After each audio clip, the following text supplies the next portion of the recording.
My guest today bears a name instantly recognizable by Galesburg sports fans. A 1992 Galesburg High School graduate, Sean Kane is an 8-time letter winner for the Silver Streaks, having made his mark in football, basketball, and baseball.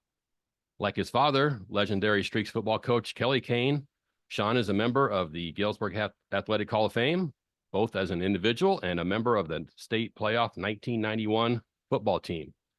His former coach at Galesburg, Chris Stiles, describes Sean as one player who pulled everything together and was a key player in the program. And his backfield mate, Jerry Cato, told me Sean's football IQ was way above the rest of the team.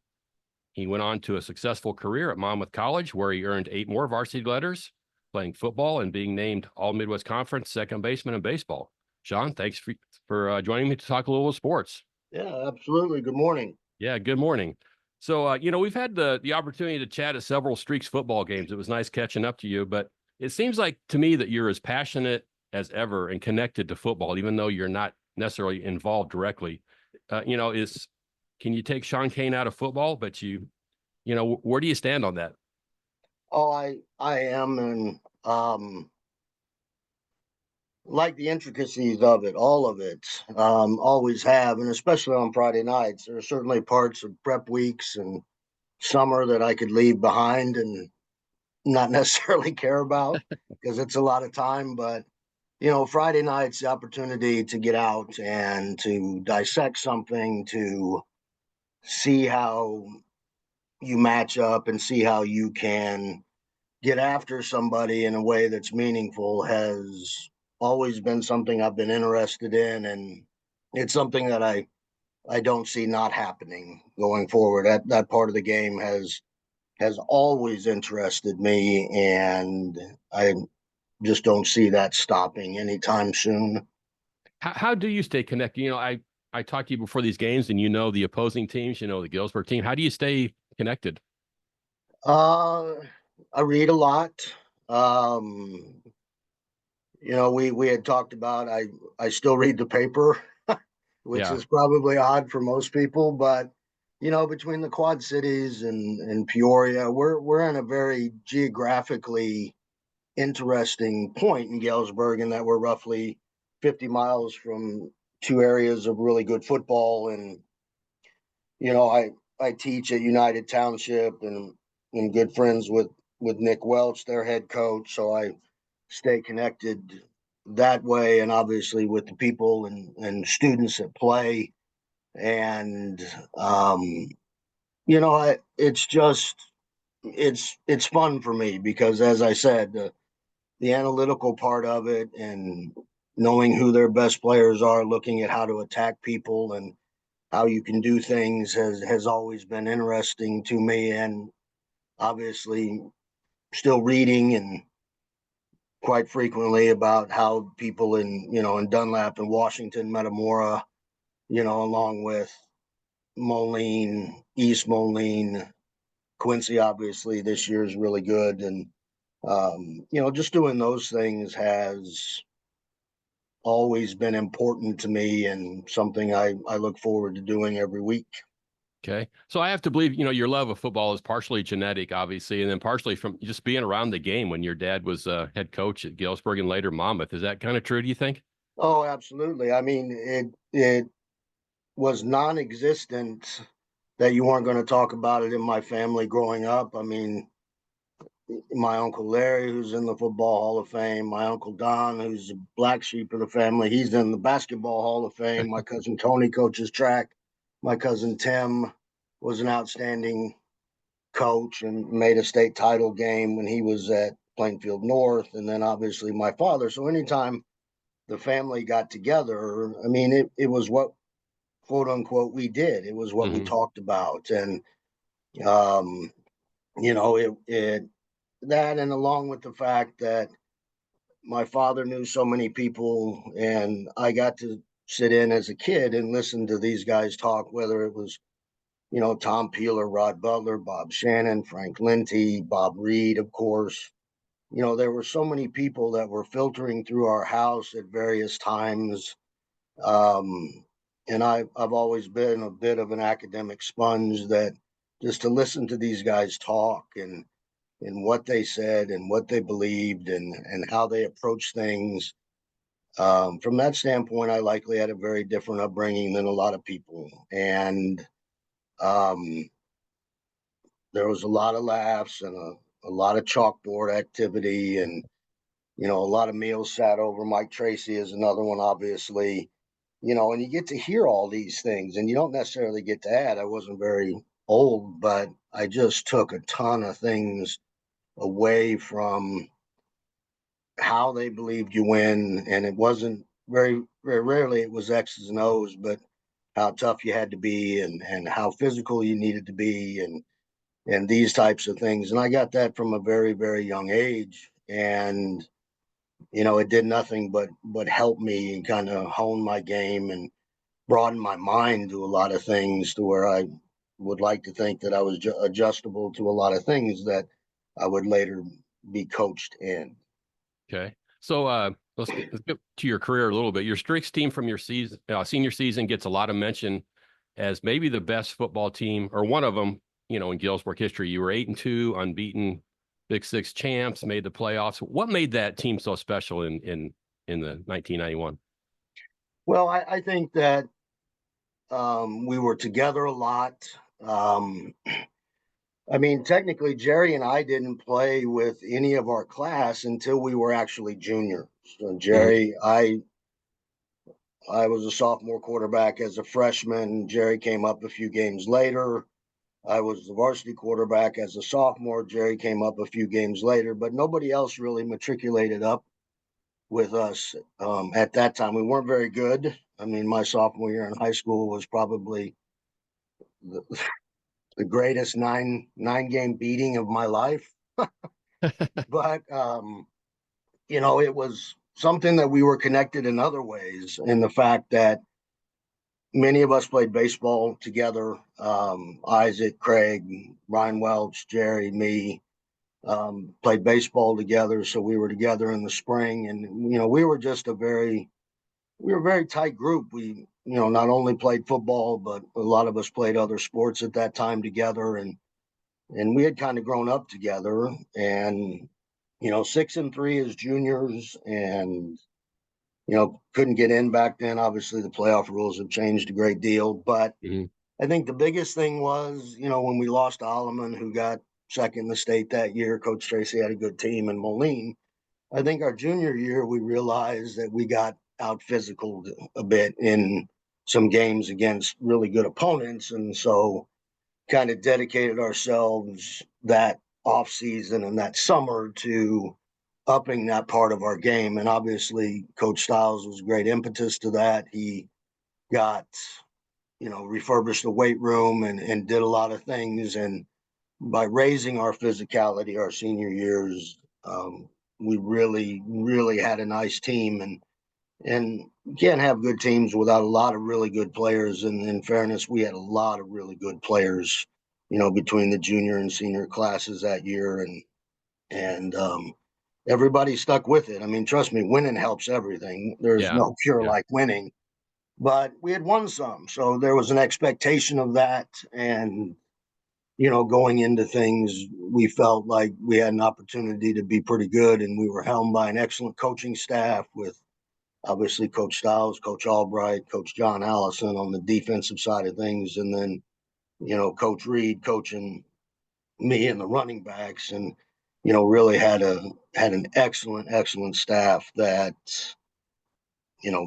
really pushed us and got us to the point where we were, and can't thank those guys enough. Okay. This is Jay Redfern. I'm talking to 1992 GHS grad Sean Kane, former three-sport athlete and Hall of Famer. So like I said in the open, I talked to Coach Stiles this week and said he considers you kind of the key player in the program, but at the same time, he loved that he could coach you hard. What did he mean by that? Oh yeah. You won't disagree with that? No, I won't. But at the same time, my father has said it many times, and it probably took me a little while to figure it out. But my father has said, and Coach Stiles has too, it doesn't do you any good to not coach your best players or the ones that you can count on. And he was, Coach Stiles was tough on me. He was tough on Jerry. He was Jerry's position coach and Craig's position coach on defense as a linebackers coach. So I mean, it all with the type of offense we ran and those types of things, it kind of all started with me. And I'd been there the longest. And, and I was, I was ready for it. I could take it and not take it for anything other than what it was worth in an attempt to get better. And I think probably not the hard part with Coach Stiles is we were all relatively hard-headed and competitive, really competitive, and we weren't always perfect with some of our responses to his coaching, and that was because probably we were so competitive. But in fairness, it took a guy like him to be able to coach guys like us. And he was kind of learning too, right? I mean, he was just, Oh, early 100%. I 20s. mean, Yeah. his background, I mean, ironically, I had met Coach Stiles briefly attending a spring practice at Notre Dame with my father in the spring of 1989. And he was a GA finishing up his graduate assistantship at Notre Dame. And I mean, I actually shook his hand, and I never, for the life of me, would have figured that he'd have been my high school coach the following fall. Hmm. And, so he came from an extremely well pedigreed background. He had been a walk on player at Oklahoma State and then GA'd at Notre Dame at a time when Notre Dame was as good as there was. And, he brought a lot of things from, what Coach Heater, who was the defensive backs coach at Notre Dame, did, and obviously Coach Holtz. And we were coached at a level because of where he came from that was likely not the same as a lot of high school coaches. And, Right. he expected a lot. We did a lot of the same things that college teams would have done at that time because that's what he knew. And as I said, in fairness, that's what we needed. I mean, guys that were good athletes and good players and, needed somebody at the head of it who would keep things together, keep us pointed in the right direction, and never let us get too far off course, either thinking we were good or the rest of it. And he did a very nice job of that. And as I said, I think it took somebody like him to coach guys like us. And I think, obviously the results speak for themselves. Okay. You mentioned Jerry a couple of times, Jerry Cato. I talked to him this week, and he described you as pretty fast, shifty, you could juke with the best of them. How would you describe yourself as a quarterback? Well, probably first and foremost, really, really thankful that 45 was about 2.5 yards behind me. Uh, He made everything easier for me. Um, I had a strong background in it because it was virtually identical to the offense my father had run for a number of years. So I always had a good ear at home. Coach Reed, who had played for my father in the same offense, came on as a position coach, which helped me indefinitely. And I just, 3 years with the same guy behind you, you can get a lot of things done. I think we had really good feel for each other. We argued a bit over whether I should give it or keep it, but again, that gets back to the competitive thing. He was no better than a wide receiver who's open every play. He wanted it yeah. every play, and he got it a bunch for sure. But I was a product of people around me. Yeah, I could play a bit. I mean, I won't say that I couldn't because I could, but we gelled, and I could move a little bit and read and run and do some things. But it doesn't happen unless you have really, really good people around you. We're really good up front. Um, had a good scheme, and obviously, in fairness, other than Derek Blackwell, probably not a fullback in this program since he played in '91. And in an option offense, that's where it starts. And we were very, very blessed that we had a really special guy there because truthfully, he probably made everything go. You had to Mhm. prep for him. And so he opened up a number of yards for me. And, my ability to run the ball probably opened up fewer for him. But still, having the two of us together made things tough on people a lot of the time. Okay. So Galesburg, you drew perennial state power Joliet Catholic for a first round 5A playoff game in Galesburg. I've asked Coach Stiles this, but what do you remember leading up to the game and from that game, which unfortunately, resulted in that 39-21 loss to future NFL star Mike Allstott and the Hilltoppers? Yeah, they were, obviously we all went over to the Italian Village, believe it or not, in Monmouth, because Hank, the guy that worked at the Italian Village, was on the playoff committee, and they always had a big party in there where he would call in the matchups, and we thought we were going to get somebody from downstate. Mm-hmm. But the same rules didn't apply that apply now. I mean, we were 8-1, the only team downstate ranked in our class, and then all of a sudden it's Galesburg Joliet Catholic goes up on that board, and the pizza didn't taste quite so good. Yeah. But because we knew what they were from Coach Gillespie's time, they'd won a ton of state titles, and Yeah. obviously just the name. We didn't learn about Allstott until we kind of got into the film, but it was a short week. I mean, we played on Wednesdays back then. It wasn't a week of prep. So certainly remember, we prepped twice on Sunday. We were outside for one practice, and then we were in the gym that evening and trying to get things around. So that was certainly something different. And then obviously Wednesday morning, it started to snow and Yeah. snow a bunch. And, some things from the game that were different than what we had experienced. Like, when the ball turned over, 11 of their guys ran out and 11 new ran on, and we Mm-hmm. had kept 6 or 7 of us out there. That was one thing. And then obviously Mike was otherworldly. He was an outstanding player. And in that type of environment, at the size he was at that time and how well he could run, I mean, that was going to be a really, really tough night for us in those types of conditions. Had it been drier, maybe a little bit more equal, but certainly, and the other thing I remember is just the number of people that came out. I mean, at Yeah. that time, and you'll remember, and some of the listeners might, we played on a grass field that had a fence around it, and there were just people everywhere. I mean, Yeah. it was an outstanding scene, an outstanding opportunity. I can't say that I wish the rules today didn't apply because we'd get a 5-4 team or really have a chance to maybe Yeah, I do think Coach something. Stiles said that was probably more like a quarterfinal matchup at least. Yeah, and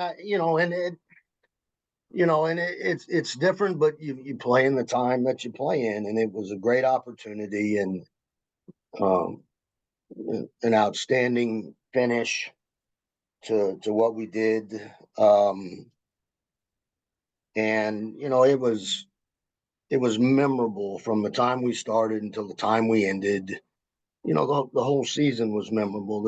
I think there's been 2 undefeated conference titleists in this history, where one of them, Coach Reed and I argue all the time about his Yeah. 81 team versus my 91 team. Uh-huh. But, you know, it meant a lot to us too. I mean, certainly to me, because I was old enough in 1981 when Coach Reed and Kurt Bell and Brent Stanley and Gary Pugh and Mark Martin, Jamie Rundle. I mean, I can remember most of them to a man. I mean, I was 8 years old then, and I saw how much it meant to them, and and I knew how much it would mean to us if we could do the right things. We had the right leadership, the right players, and and in fairness, it hasn't been done since. And I just think that things came together with the right players, the right coach, right time, that we had an opportunity to do a very great thing. And the nice thing is we did, Yeah. and didn't disappoint, and certainly ourselves. And it was a big thing, and it's something that binds us all together, and always will, is the fact that we spent that fall together being pretty good. And And, it hasn't happened around, you've been around sports here longer than I have. And it's just something that hasn't happened very often. I Right. mean, and I certainly wish it would happen more. But, hopefully that lies in the future and those types of things. And, it's just a great thing, and it's the first sport of the year. It kind of sets everything up for, basketball, which comes next, or anything else, winning and doing those things. And it really kind of opens the door for school and those types of things. And, my teachers, who I had great teachers in high school, Mr. Marizi, Bruce Spencer, John Kessler, they were all very interested in it. And, um, would ask. And that's when I felt, this means something more than just to us, because they were Yep. interested in it. And they'd, say good luck as you walked out the door. And um, just very fortunate to be part of Galesburg and all of it at that time. Okay. This is Jerry Redford. I'm talking to 1992 Galesburg grad Sean Kane, former three-sport athlete and a Hall of Famer. So you've kind of mentioned this. Your playing career happened before Galesburg moved to their beautiful new facility. What do you remember about the old facilities, field, locker room, and would you trade places and go to the new facilities? Since John Hendricks has retired, Yeah. yes, I would. But prior to that, John Hendricks, who worked in the maintenance department for years at Galesburg, he was essentially George Toma to us. I Yeah. mean, You couldn't wouldn't let find a us. better natural turf field to play on. No, easily the best field in the conference or anywhere. Um, he wouldn't let us walk on it. Wouldn't he'd bark at us if we were out on it or anything else. And but I mean, that surface and how we played and what he did to it. I mean, I don't. And this may date me a little bit. I don't think there's anything like playing on grass. I mean, I really don't. And especially if you had grass like, Mr. Hendricks provided us week in and week out, and somebody who cared that much and did those things. Obviously they have a beautiful facility now, and field turf is all the rage. And, we probably would have even been faster than what we played on field turf, no doubt. But at the same time, there was something different about playing there. And for me, especially because I'd been in and out of those locker rooms and Right. forever since I was a kid. And, Coach Stiles came in and redid the weight room, redid the locker room, and did a lot of the things that I guess nobody would necessarily pay attention to, but he knew that were important to have a good football team and to have a program. And he changed a lot of those things, which, made us think that we had something to live up to. And we weren't doing it in spite of things. We were doing it for things now. And he deserves a ton of that credit for getting those things in alignment with how we were and what we were going to be going forward. And, there's really not much like it. It held a lot of people for a stadium at that time. And, it was a great opportunity to stand there at that gate post and run across the track onto the field and do some of those things. But it's at the same time, it's really hard to argue with the facility that they have Yeah. now. We'd have been just as good and maybe even faster at that Mhm. time, as I said. But um, really, John Hendricks was an absolute fantastic. I mean, you can't give him enough credit how much he cared and how big a part that was for how well we played and how good we felt. And I he was just very, very special. And at the same time, he made it special for us. And we tried to pay it its due respect and play well when we were on it. Yeah.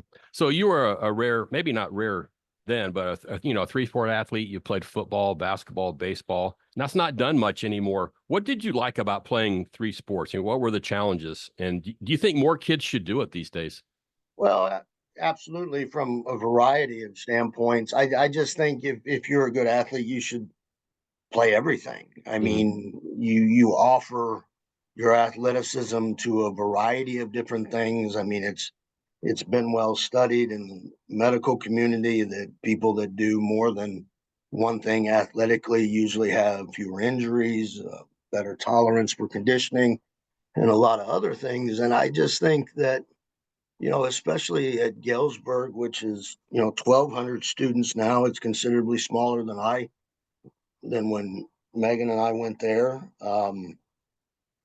You know, Playing everything is worth something because you're going to add value not only to yourself, but you're going to add value to a variety of teams. And that doesn't mean you have to be the best player on every team you play for, but providing good looks in practice, some energy off the bench, relief situations, hitting situations. I mean, if you have that ability, then there's no reason not to, in my mind. And a lot of us did. I mean, a lot of us played baseball and football back then. I was one of the few. CJ did too, played basketball, but Mhm. and I CJ wasn't. Ramage, we're Yeah, speaking. CJ Ramage. I wasn't, a great basketball player by any means, but I knew what my role was. I played with a lot of really good players, and was involved in one of the best games that Galesburg's ever played in Right, definitely. basketball as well. And if I hadn't done that, I would have missed those opportunities, and I played for Coach Brewington and Coach Pack, and obviously Coach Morgan was assisting at that time, who I'd played for in junior high, and Coach Jaskowski when I was a younger man. A lot of those things, it just the lasting memories of things that I wouldn't want anybody else to miss out on because they stick with you so long that today I remember the day after we beat Rocky, we all had class, and I go to typing class with David Gunderson, and the first thing we practiced on the typing machine was 66-62, 66-62. And I mean, obviously, David, Yeah, and how well and how much he adored Galesburg basketball. And, it's just those types of memories that come about from being involved in playing that I wouldn't trade for anything. And if you can, go play. There's nothing that says you can only play one. And mhm, and society has changed that a little bit. But if you're an athlete, and especially in a school of 1,200 people, you're going to benefit multiple teams by your ability rather than just quote unquote saving it for one. right. And it's not always fun, and teams aren't always great, but you're adding value to any team you play on by taking the time, putting the work in, and being part of something that you never know where it's going to take you. Right. You kind of mentioned, I mean, that shot that you hit in the Rocky game. I mean, if you wouldn't have played, I mean, that's probably a memory that will be just as big as any football thing you did. Oh, without question. I remember. I mean, I'm a wee sophomore, and Jason and Elmer and Todd Kaiser, and we walk out on the floor at Wharton, and I mean, it is a sea of red and yellow. And Yeah. Duncan, who I had known forever, Duncan Reed, and my uncle Don, who married my dad's sister, were best friends in college and in each other's weddings. So I had known Duncan and Mrs. Reed, or Sandy, for any number of years. And as well as I do, he was so good and had a really, really great team that year. And they'd beaten us twice, and we get another bite at that apple in the first round of the sectional. But I walked out in Wharton's field, in Wharton Fieldhouse, and said, I don't think I should be here. I mean, the crowd was just insane. Wharton was just packed. I mean, to the rafters. And if Hmm. nobody's ever seen that, you really ought to witness that because it's a fantastic facility. And we played really well that night, and we defended and did some things. But yeah, I mean, you throw up a heave from 3/4 court, and it got us closer heading into the fourth quarter. And I mean, before Duncan died, the times that I had seen him, he still wouldn't buy that I'd made that shot on time. But and usually would tell me in his own special way. But it's just those fantastic opportunities that if you don't play, you don't get, Yeah. and they don't happen all the time. But I tell you what, when they do, it is an outstanding. Like I said, they never leave. I mean, Megan and I weren't dating yet, but she was at the game. My parents were at the game, and they can remember those things. And yeah, it Mhm. didn't end up well a couple nights later with Sterling, but at the same time, it's something that doesn't leave. And the few times I will text with Jason out at Wake or any of those things as I follow his career, I mean, it's something that you always can talk about, and you Yeah. always had that moment. Then, but if you don't play, you don't have those Right. opportunities, and it's the opportunities that you beg for and they need, because they can lead to great things. Not always, but if you don't play, you never know. Yeah. So, you've watched Galesburg football from since you can remember. It's kind of a big question, broad question, but how have you seen the evolution of Streaks football? And is it more difficult to compete now than when you played? Well, I that's a tough question. I mean, I think when we played in '91, we were closer to winning programs, so that we still had that. We also had the advantage of probably near 400 or 500 more kids in the school than we do now. And so I think getting people out, as Coach Hickey or Sean has came on board in July, and I mean numbers make a big difference in developing depth, and you know make a big difference. But at the same time, you see teams like Sterling, who's 1,200 kids, and Geneseo, who is not great this year, but they have an excellent coach and Coach Furlong, who are going to do it with 900 kids. So I think that there's opportunity to do it, but it's going to take somebody in that same place for a couple of years. There's going to have to be some patience allowed for as things get built. And in today's day and age, patience is not a huge thing with Yeah. coaches. Yeah. So it's going to take that and somebody who can get kids out and to kind of reinstill some offensive and defensive line physicality, because that's the only way you're going to be able to win. The game has changed a lot, but how well you block and how well you tackle is always going to be the most important thing. And and Galesburg this year has shown some signs of being better with that, without question, and doing it with not many kids. Certainly not as many as Sean would want. And then you run into what they ran in on Thursday, where you play somebody who's just Yeah. lot better. And Quincy's going to beat everybody until they probably get to the quarters. And but again, theirs was a study in patience as well, because Right.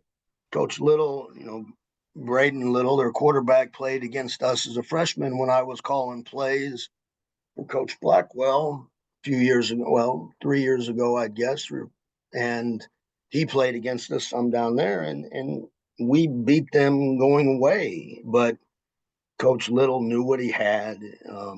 He had a really good class, very similar to what we had back in '91, and he stayed with it, and he improved his physicality and some things along those lines. And he's really been on top of a juggernaut right now.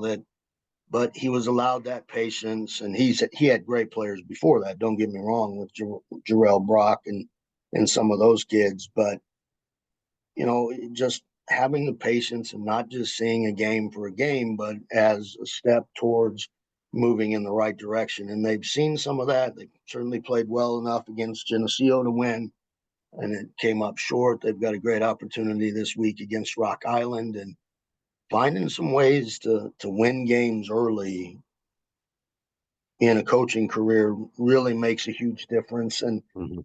and it's one that I think Sean is ready for. I don't think he anticipated some of the things that he was walking into although I know he did.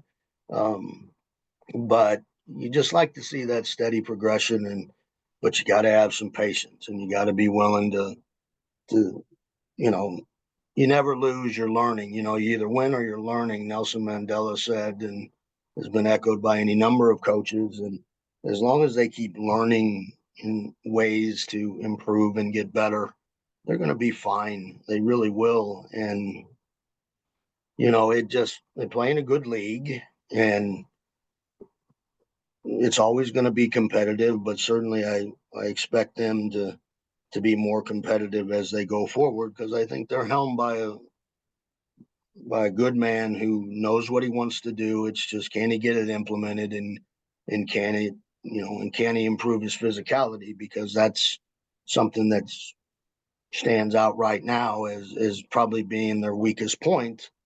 But those things will come, and off-season weights and those types of things, and that'll get better, no doubt. And he'll see it through. And I don't have any doubts about that either. Okay.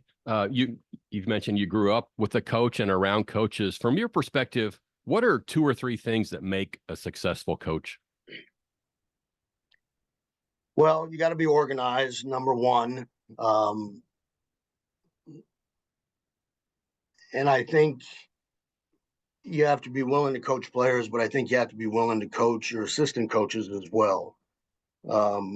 You're the head man. I mean, you have to express what you want in no other way than simple terms. We're going to do this, this, and this, and that's it. And if you can't do that, then I'm going to have to find somebody else. And my father had the good fortune of working with Coach Albright and Coach DeBoer, um, for a huge amount of time, and having the same people who understood the expectations, who knew their job and would focus in on that, I think is exceptionally important. But you have to constantly do that, because football, just like basketball or any other sport, everybody has their own ideas. And I think there can be only one voice in the room. And, I look back and at Nick Saban, and at Alabama and what he did. And obviously he had other worldly coaches, but he was always the one out front. He was at every press conference. Nobody else talked. He did, because he understood that it began and ended with him. Mm-hmm. And I think that you have to be that guy in a lot of ways. So organization, a commitment to what you're doing, because you can't change things every week. Yeah. And, those 2 things. And then I just think you have to be honest with players, and coach them and tell them what they're doing wrong and get it corrected. But, how you choose to do that is entirely up to you, but you got to be consistent in your approach. And you can either be incredibly no nonsense like Coach Stiles or my father was, or you can, introduce some levity into what you do, which I can't say that I've been around much. But whatever you do, it's that consistency that kids hang on to. It's what they notice. And, it's like anything else. If you know how the game is supposed to be played and what you're going to get out of your head coach day in and day out, then I think things become easier. And I think kids respond to coaching better that way, because they understand this is all you're going to get. But if you're happy one day and not happy the next, and this, that, and the other, I think that loss of consistency makes it tough for players to get a read on, and to understand where you're coming from, what's important to you as a head coach. And you constantly have to be that person. And in high school, I certainly think carrying that vision over into the classroom, and in terms of what type of teacher you are, and how they see that all the time. And high school kids are not immune to the fact of powers of observation, and how you are each and every day plays a huge role in how they conduct themselves, what their expectations are, how they come to see you. And ultimately, they will improve because of that, because there's no loss of expectation. There's no loss of consistency in how you are. And I think that players improve upon that. And like I said, you don't have to be a yeller or screamer. Bob Reed very rarely raised his voice. My father didn't, Hmm. honest, in fairness. I mean, unless it was an effort thing, but somehow because of their consistency and what they did, their points got across sometimes without even saying much. And I think that's a place where all coaches strive to be, because the expectations start to match the consistency, and teams improve. Okay. Let's finish with the rapid fire round. I'm going to say something. You give me your first thought. How about Silver Streak's sports idol or idols growing up? Coach Reed. Okay. How about best atmosphere of any opposing football school or basketball school? Well, that have to be Wharton Fieldhouse, that Rocky game for certain. But I always really enjoyed playing in Wharton. And in fairness, Galesburg's was awfully good. I Hmm. mean, back when I played, basketball was still a savagely important thing, as you grew up with, and I did. And you know, I'm a little taken aback sometimes now when I go to basketball games, how sparse the crowds is, how sparse the crowds are, just because I rarely, if ever, played in front of a not full gym at Thiel. And it was an amazing environment, old wood bleachers, ton of people on a Friday and Saturday night. So, you know, pretty special playing basketball at Galesburg High School. Yeah. Okay. Which were you more likely to do? Hit a 3-pointer, hit a home run, or make a 90-yard touchdown run? Neither. I'd None of probably the do. above. Well, Maybe a 3-pointer, huh? yeah, I mean, it's the shortest distance of those three. So maybe, I mean, I'd probably be waving people on to catch me at 60 yards because I'd be out of breath. You'd And have to hand off to somebody trailing, huh? yeah, hit a home run. I didn't hit many of those. So yeah, probably a 3-pointer just because of the distance. I could probably get lucky and throw one in occasionally. Okay. Who would you rather have lunch with? Steph Curry, Tom Brady, or Shohei Ohtani? Oh, Tom Brady for sure. I Okay. mean, best best winner the game is known, um, and as a quarterback, and just that's kind of your job, is to win, nothing else. And I mean, with all the records that Tom has, the one that's most impressive is when you look at his winning percentage and how many more games he has won than anybody else. And it's a record, honestly, as good as Patrick is right now. I'm not sure it's one he'll play long enough to get, but Hmm. just the simple fact of how much he won is without question an easy one for me. You mentioned most of your coaches are serious, but what coach was most likely to make you laugh? Oh, Coach Peck. Okay. Coach Peck without and there's some history there too. Coach Beck and my father were roommates at Illinois Wesleyan. Uh-huh. So he had some stories about dad that I probably, that he never would have brought up to me at any time. But no, Coach Peck had an unbelievable ability to get across what he wanted to get across, to make you play hard, to make you play the right way, and did it with a lot of comedy and a lot of humor, and that's the way he was. And just an amazing man for a young baseball player to be around, because his knowledge was so vast and he knew what he wanted to do. But yeah, he was unbelievably funny at times, and really could knew the right time when some of that was needed. And Coach Beck was an outstanding thinker and observer. Like when you needed a little levity, he was always there to provide it. So yeah, Coach Beck was a really good one for that. Okay. Finally, who was more competitive, Kelly Kane or Pat Kane? Oh God. Yeah, I guess it depends on the arena. I mean, Uh-huh. my mother is an unbelievably competitive person. Um, and I is certainly a great foil to my father for 54 or 55 years now.